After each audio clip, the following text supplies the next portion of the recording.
Get him down there. From second grade on, it's been football. The Schoonmakers are a football family. Dad, Brad, has coached all 4 of his sons. Work it, work. But the thought of coaching his youngest, Austin, was almost out of the question just a few years ago. Well, they told me to get my affairs in order. So I started, finding where I was going to be buried, who was going to do my funeral.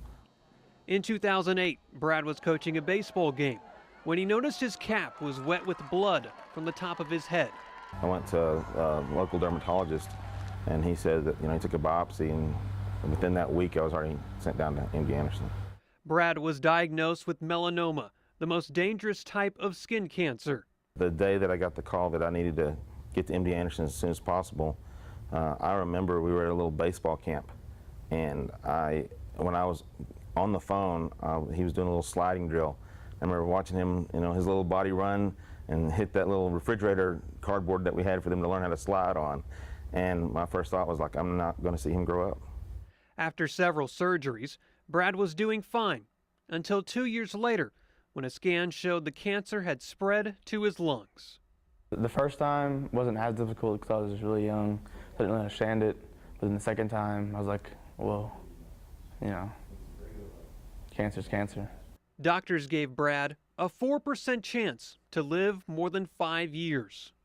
I was just kind of like either jealous of my brothers because they got to spend more time with my dad than I did just because they were older. Brad was on chemotherapy and a clinical trial, going back to MD Anderson every 3 weeks. Over time, the mass of cancer cells grew smaller and smaller, to the point that doctors considered Brad cured. You say you remember the call when you found out that you had cancer. What was it like when you found out that you were cured? Unbelief. My doctor at MD Anderson kept calling me her miracle patient. And so that was fun to know that I'm one of the 60 or so that was in the trial that has made it through.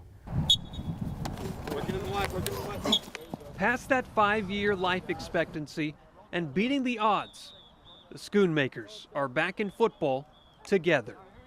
What are you most looking forward to for your last 2 years here, knowing that he's going to be here for you? Just trying to make an impact with each other, me and him, and then impact on the team, and just trying to get to the best spot we can get. And sit back and see the lessons that they're learning that they can use in life through football. Perseverance, never giving up, fighting through adversity. All of those things, contribute to me getting through some of this cancer. I remember back whenever I played and the things I'm trying to teach the athletes I have out there, if I don't live it, then how can they believe it? So that's been a real blessing for me as far as getting to see my youngest, especially grow up and see me try to live what I, live like I'm preaching. If he can see an example of me, if any of the kids can see an example of me, it's made this whole journey worth it.